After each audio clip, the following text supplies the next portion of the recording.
তোমরা কি করো? আমি রান্না করি আই হারি রান্দে গোশত পাখি রান্দে দুটো পাখি রান্দে একটা মুরগি রান্দে। তাই? হ্যাঁ।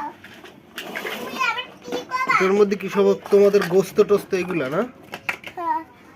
ও দেখি দেখে কেক আছে এটার মধ্যে। ও এখানে আবার এই কেক। কেক তারপরে আমি গরু কাটতাছি গরু। ও কান্ডা আমি তোমার পোলারে দিব। কান্ডা আমি হালে দিব আর কইয়া মিলা রাইনা দিব। এইটা কি?